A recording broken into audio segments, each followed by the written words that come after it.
إذانو دي سورة حديد آية نمبر 20 کی اعلموا انما الحياة الدنيا لعب ولهو وزينة وتفاخر بينكم وتكاثر في الاموال والاولاد. دای آیت چې دی کې ډېر لوی بیان دی د دنیا د بې رغبتۍ او د هغې نه هغه مخ اړول چې صرف دنیا سره به محبت نه ساتي، د دنیا د بې رغبتۍ بیان دی. یو تفسیر کې لیکلي چې انسان چې دی اول وخت کې دی لوبې غواړي، دا ماشوم چې دی بیا کله لږ د هغې نه نور ښه شي، لوبو نه بعد دی بیا وایي چې تماشې مې کولې، یو ځای ته بل ځای ته ګرځېدی تماشو پسې. د هغې نه بعد د باندې یو داسې زمانه راشي چې دی ډول او سنګار او هغه چې دی چکرې او دایګانو بجانو د دې شوق ساتي، او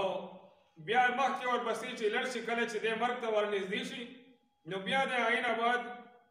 د سره د خپل اولاد او د خپل چې دی د مال هغه فکر شي چې زما اولاد زما جایداد دا صحیح پاتې شي او د هغوی په فکر کې لګیا یم اته باندې مرګ راشي. خو لیکن د ده کامیابي د آخرت کې به داسې څیزونه نه ده، بلکې په ایمان باندې او په نیک عمل باندې د ده هغه کامیابي او خلاصۍ ده په آخرت کې چې موږ صحیح ایمان در سره د دنیا نه وړئ او نیک عمل م وړئ نو بس په هغې باندې موږ د الله تعالی د عذاب نه بچ کېږو. حضرت علی رضی الله تعالی عنه حضرت عمار رضی الله تعالی عنه ته نصیحت وکړو، ورته یې که دنیا ته نه لاړه شي نو ته مه خفه کېږه، ځکه دنیا دا شپږ څیزونه دي. اول نمبر مطعومون، دا صرف د خوراک څیزونه دي،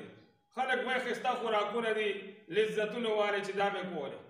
نو یو مطعومون خوراکونو څیزونه نوم دی دنیا. دویم نمبر مشروبون، مشروبات او دی وایي ښکلې شربتې شات او نور څیزونه چې دې سره مناسب وي نو دی وایي چې دا مې کولی، د هغې نوم دنیا دی.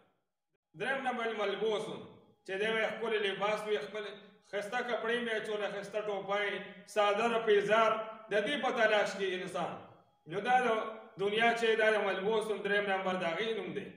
او څلورم د مشمومون، دی وایي چې ښکلې خوشبویانې او عطرونه او سپرګان وي چې دا ما استعمالولی، د هغې نوم دی دنیا. او پنځم نمبر مرکوبون، دی وایي چې ښکلې سورلي وه ما سره او هغې باندې ما چکرې باندې ګرځېدی، ښکلې ګاډۍ وي ما سره په هغه مې استعمالولی. دنیا د هغې پنځم نمبر د هغې ښکلو د هغې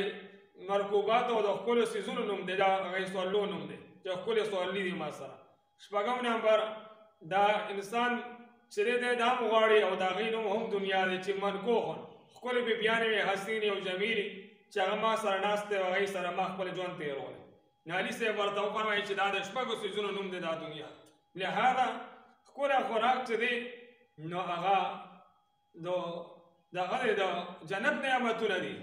او دنیا کې سرکه ده او د هغه شان د نور لذت او نبي علیه السلام چې بیان کړي د هغې کدو هغه خوراک دی، د هغه شان مشروبون کې شات دي د هغې ښایسته دی خوراک دا څکل دي، د هغه شان ښکلې اله چې ده د سوالۍ دپاره هغه هسته چې هغې دپاره به مسلمانان جهاد دلته به هغه استعمالوله. نو دا دنیا د دې شپږو څیزونو نوم دی. لهذا که دا لاړه شي خیر ده، خو چې زموږ آخرت خراب نه شي، زموږ ایمان ضایع نه شي، موږ نه نیک عمل پاتې نه شي. نو لهذا دنیا بې رغبتي دنیا سره محبت نه ساتئ او الله سره او د آخرت هغې سره محبت ساتئ، د آخرت څیزونو سره. الله تعالی موږ له په دې باندې عمل کولو توفیق